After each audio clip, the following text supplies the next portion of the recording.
Hello and welcome back to Dukascopy TV HQ. Now we're going to be discussing one of my favourite renewable energies, solar. Ewa Przemieniecki of Avensol joins me in the studio now. Ewa, thank you so much for coming in. Thank you for having me. Now, for a swift recap, last time you were here, we discussed plans by the Swiss government to slash solar subsidies by 40%. Can you give us a little bit of an update on that? So the decisions have come through, and it's not as bad as we had feared. In the end, we have, they were predicting that maybe the subsidies will come down to 15 years, and they only came down to 20 years from the current 25. The real problem is the first few years, the investors do not receive these subsidies because the clients or the investors need to be on a waiting list prior to receiving them.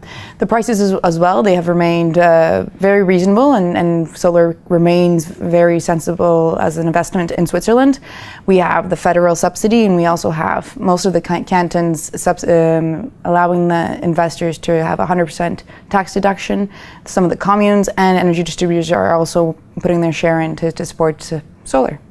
We've also now got the European Commission, which has released new guidelines for EU countries regarding the regulation of state intervention in the electricity markets, and with a number of ideas really aimed at renewable energy markets. Can you sort of talk us through some of the key points we're seeing here? So the EU has come out with a number of guidelines for EU countries, and of course Switzerland, not being in the EU, doesn't have an obligation, but so it's also interesting to see how they can respond.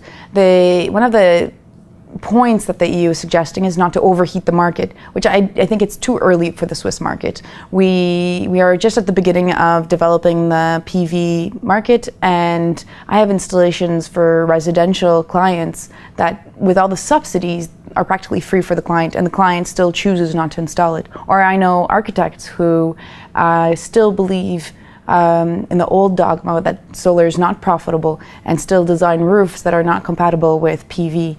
So it would be a shame to right now to slow down the subsidies that are available here.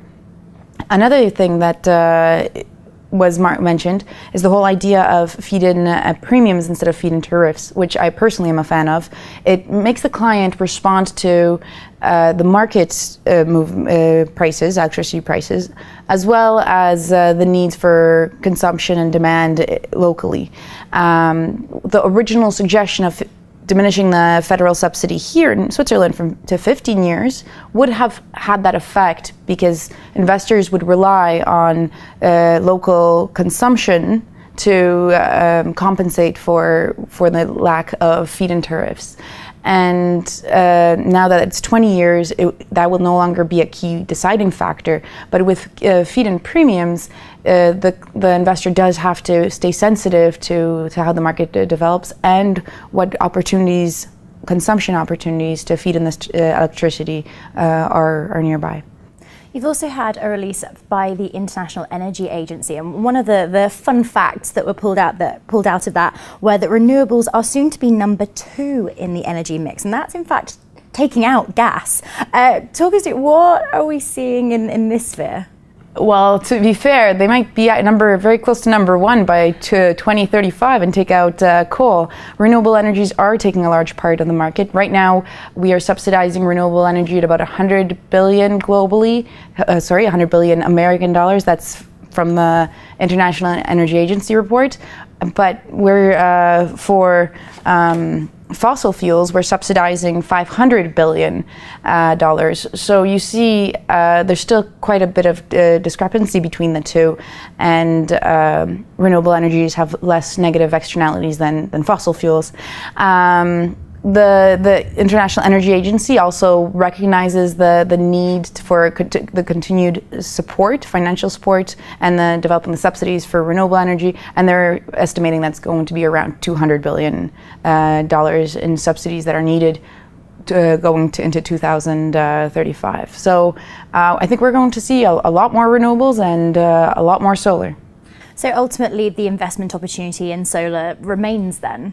Absolutely. Especially here in Switzerland, it's just warming up, it's just getting on its way, and we hope that Avensol is going to take a part in that. Ewa, thank you very much for coming in and sharing your views today. That's all we've got time for right now, but stay tuned. We've got plenty more exclusive interviews and FX analysis coming up for you, so don't go away. Goodbye for now.